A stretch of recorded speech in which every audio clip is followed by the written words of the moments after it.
James Remar.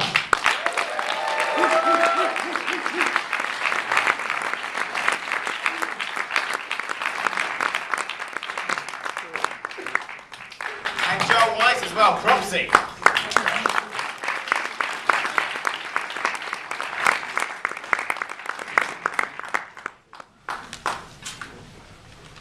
So, I wanted to, James, when I was sitting next to you, I wanted to, when you went back to see Mercedes Rule at the bench, I wanted to say, don't go back, you idiot! I wanted to say it too. How was that, I mean... A film's really working when you want to talk to the screen. Yeah. That's really one of the magical things about this movie. Now you did some. You did some research? Were you based in New York, or where did you? Yeah, I was based in New York. I grew up in outside of Boston, but I started my acting career by going to the neighborhood playhouse and being a New York, being a New York actor, as were the rest of us. I'm a New York kid. And you did some research when you got the part. Is that right? Naturally. Didn't you have some story about going to Coney Island?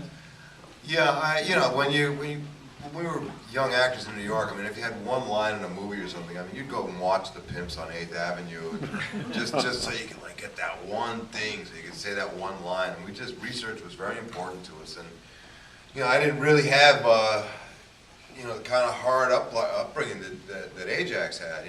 I didn't walk around with my mouth open and kind of like I don't think I did.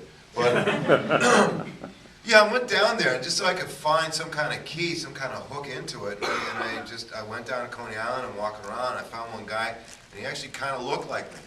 And he was kind of tough, and I just started having conversations with him, looking at his body language. And he was in one of the throw games, the ball toss. You knock the things down. And so I'm talking to him. He was very open-minded. I say, so what kind of people are from around here? And he just spreads his arm and he goes, the worst kind. and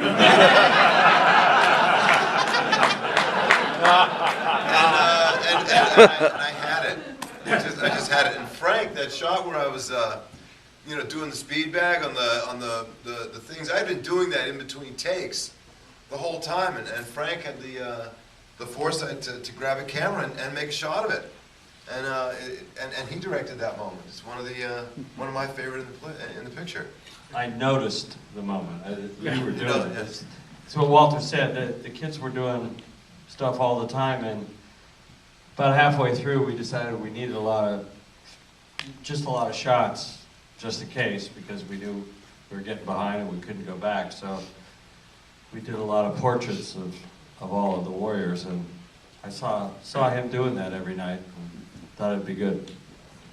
Now, we talked a little bit about this before, like, you guys filmed in some pretty sketchy neighborhoods, and, New York in 1979 was, a lot rougher than it is today. And so what is it like doing night shoots for that entire period? And watching the movie, there's no extras in it whatsoever, so how did you do crowd control? Did you have any crowd control? Well, we did. It was actually 69 nights. And when you think about it, if you're shooting on nights, you got to stay on nights. So the weekends were always very interesting because we would get home Saturday morning at 6, and then we'd have to stay up all night Saturday night and all night Sunday night. There were some pretty good parties. It's a good thing that New York goes to 4 in the morning anyway. But we had a security detail. 4 or 5 guys, very big guys, not cops. We did have a couple of cops every once in a while with us. We had a guy that we could call on the gang detail to sort of give us the word if something had happened, which only happened once. And we were in I think it was the Red Hook district of Brooklyn, which is a really bad area. And somebody had actually been killed up on the platform, and we couldn't go down there, and there were a lot of police and a lot of action, and so they didn't let us shoot that night. No, that was a night when we got a call. I forgot who called me, and somebody said, "You want the good news or the bad news?"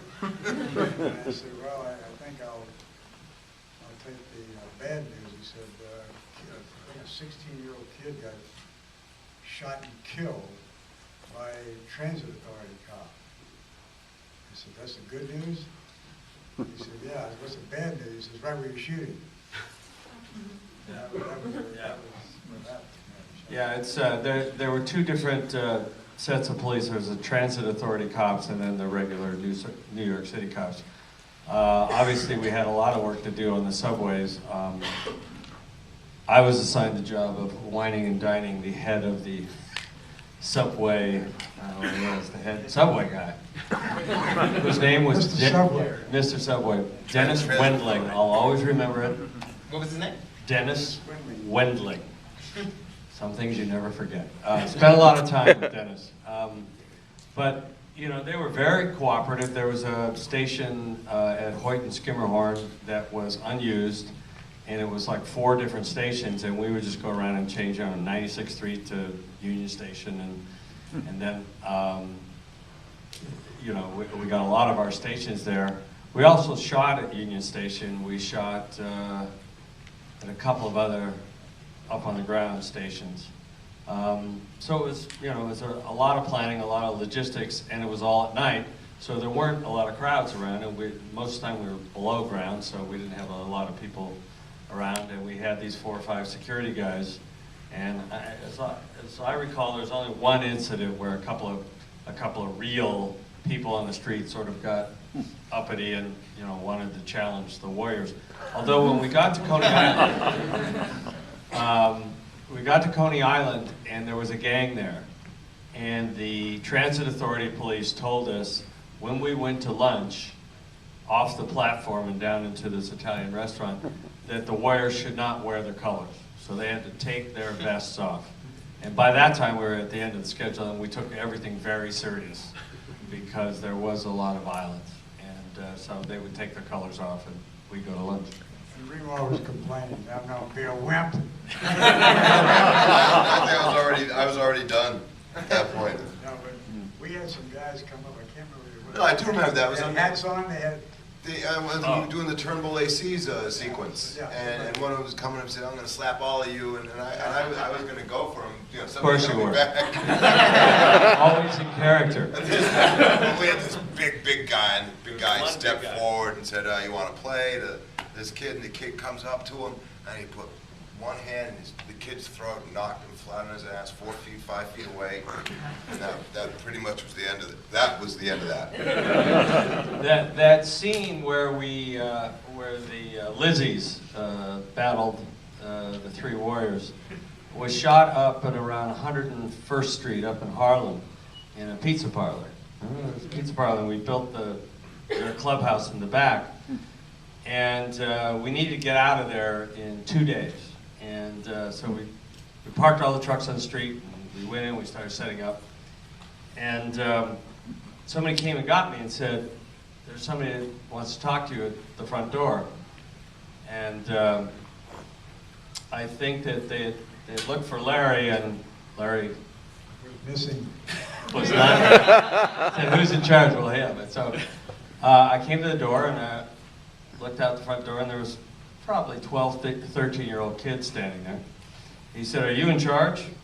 His voice was a little higher than that. And I said, "Yeah, what's the problem?" He said, "Are these your trucks out here?" And I said, "Uh-huh." He said,